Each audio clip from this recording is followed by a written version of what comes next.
Heidegger was quite right to be concerned. Within a few weeks of Freiburg's surrender, French officials arrived at his home on the outskirts of the city. They carefully surveyed the house and its contents, and then informed Elfriede Heidegger, who was living there alone, that the property would be requisitioned for use by Allied personnel, because its owner was known to have been a leading Nazi Party member. This threat was soon lifted, thanks to a certain amount of string-pulling by Heidegger's friends.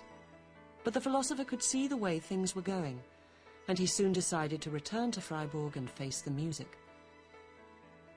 Herr Dr. Heidegger, Sie wurden am 21. April 1933 zum Rektor der Universität. He duly appeared in front of a special denazification commission, composed of members of the university faculty who'd been opposed to the Nazi regime.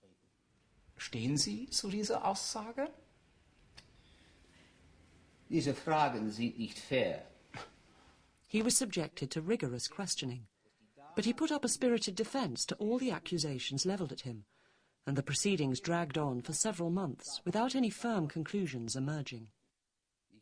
Eventually, to try to resolve matters once and for all, the commission members wrote to a former colleague of Heidegger's, the respected philosopher Karl Jaspers, asking what course of action he would recommend.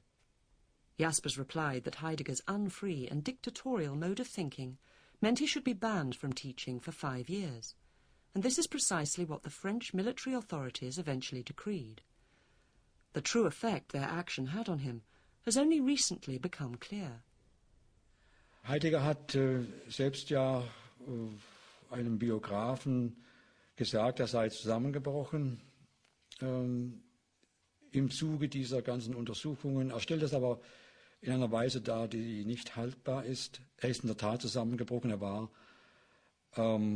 suizidgefährdet, ist gerettet worden und hat dann einen mehrmonatigen Aufenthalt antreten können, mit Hilfe seines väterlichen Freundes, des Erzbischofs Konrad Gröber aus Meßkirch, der ja für ihn wichtig gewesen ist von Anfang an, konnte er dort in einem Sanatorium wieder geheilt werden. Heidegger was now at his lowest ebb, and yet within a few years he would stage a remarkable recovery. Almost as soon as the war ended, he began to be cited as a key intellectual influence by several up-and-coming philosophers, most notably Jean-Paul Sartre, whose book Being and Nothingness was conceived as a companion piece to Heidegger's Being and Time. When Heidegger resumed teaching again in the early 50s, the support of Sartre and other existentialist thinkers helped to re-establish him as a major academic star. Es ist die Zeit, in der wohl in Deutschland allgemein als restaurative Zeit rechnen müssen.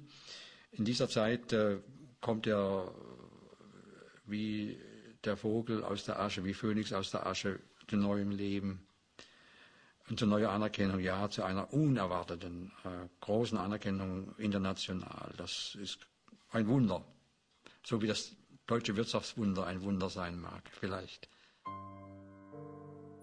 The one person, other than Sartre, who did most to restore Heidegger's damaged reputation was his former lover, Hannah Arendt, who had been forced to leave Germany in the early 30s and settle in New York. There, in a small brownstone apartment on the Upper West Side where she lived with her husband, she had begun to produce the stream of writings that would make her famous as a penetrating commentator on Nazism, to which she would forever attach the often-quoted phrase, the banality of evil. At the end of the war, Arendt wrote a fierce letter to Karl Jaspers, calling Heidegger a potential murderer because of his treatment of Edmund Husserl. But when the former lovers met again face to face, her view of him softened. The meeting took place in Freiburg on the 7th of February 1950. Arendt was visiting the city in connection with work she was carrying out on behalf of a special body set up to recover Jewish property stolen by the Nazis.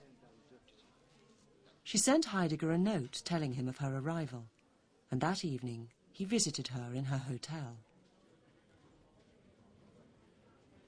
He memorialized the meeting with a poem, and she said that conversation took up as though no time had intervened. So I think you can see that this relationship existed on another plane, as far as both of them were concerned, than the worldly one in which the hotel was situated. She reports that he is contrite about his involvement with the Nazis, but not in any very knowing way, that he doesn't really understand himself, and he doesn't understand the significance of what he's done. She'll exchange letters with Karl Jaspers in which they shrug their shoulders and say, it's his character. There's nothing to be done about it. Like, he's a fool. And in many ways he was.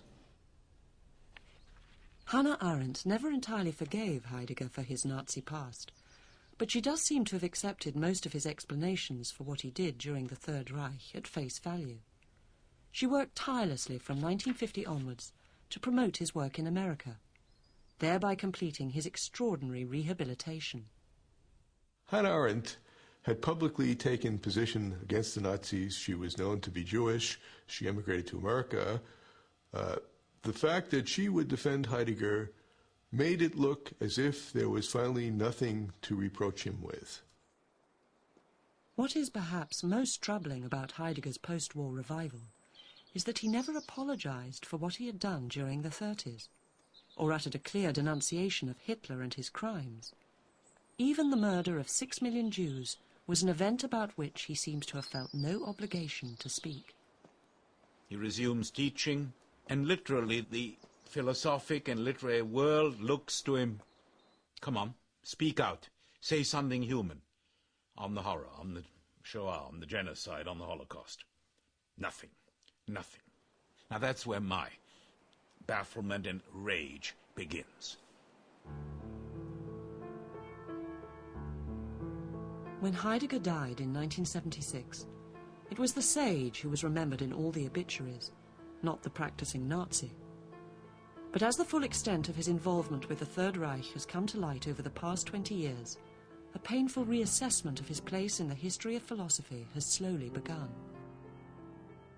It's still not clear what the verdict will finally prove to be. He may well come to be seen as the greatest thinker of our age, as his supporters predict. But it's also possible that the grave defects of his personality, his arrogance, pettiness, and lack of human feeling, will rob him of the status he thought he was destined to achieve. There are a lot of cases of bad men writing interesting books, and Heidegger is just a spectacular case of that sort. He stumbled into a situation that he didn't have the character to get himself out of, and for the rest of history he's always going to be stuck in the trap in which he mired himself.